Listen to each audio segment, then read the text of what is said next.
EDU216, welcome to a new module, School Law and Ethics in our Education Profession. Now, I know that the word law and ethics might be making some of you cringe. You might be thinking courtrooms and paperwork are long and complicated rules, but don't worry, this module isn't about memorizing legal codes or dissecting every technical detail.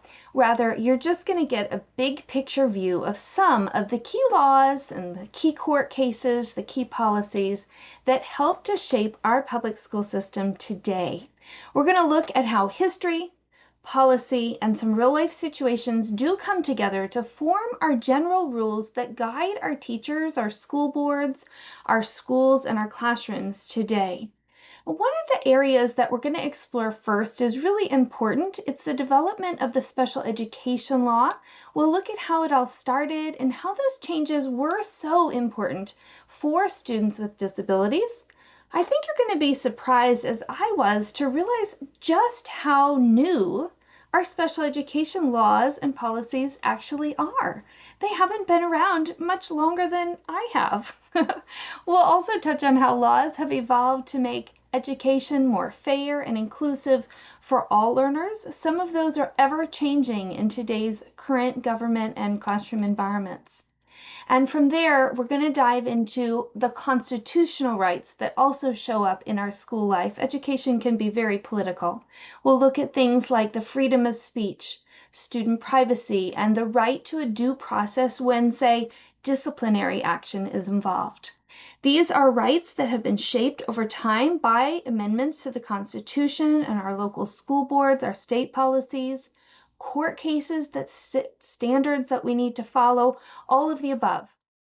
You'll also learn a bit about policies that deal with things like student records, student privacy, teacher conduct, and creating safe learning environments in our classroom.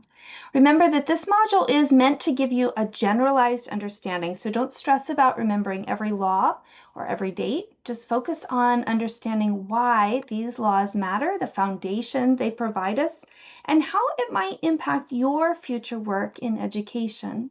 Later on, as you move into your education studies that are more specific and unique to your pathway, you'll have a chance to dig deeper into the laws that are indeed most relevant to your specific roles. Whether you're working in early childhood, say, or special education, administration, whatever field of education you might target, you will learn more about those specific laws at that time.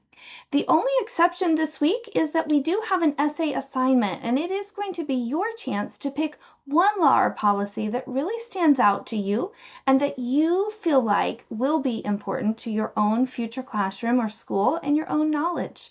I want you to explore it a little bit more deeply, and reflect on why it matters to you as an educator.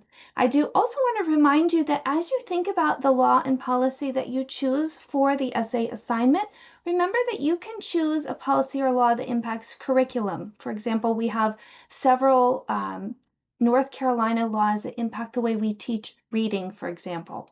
We have laws and policies that dictate how students' rights are upheld in the classroom, or generalized laws about record keeping.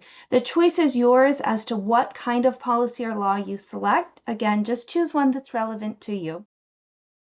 I also want to remind you of the amazing resources that we have available through tutors.com. If you're in need of any support writing your essay or using APA formatting, remember that there are both live in-person tutors that can help you one-on-one, or the writing service that can help you edit and review your format or your general writing, if that is an area that you feel like you need more support. I know many of us come to a class like this and we've had various levels of writing instruction. So while this is not an English class, I don't want to get too far off of our learning objectives. I do want you to know, if the writing component of this assignment throws you off, don't fear. There is support available to help you produce a professional product and meet the expectations. Use that resource if you need it. It is free and available to everybody. I love that writing paper that you can submit, send off, and get feedback. Take it or leave it. It's wonderful to have that kind of a resource to jump off of. Everyone, I hope that you will take your time this week. I hope you will stay curious and dig deeper in the ways that you need to learn and start thinking and reflecting like an educator. If there's anything I can do to support your learning, don't hesitate to reach out. I look forward to working with each of you this week. Cheers.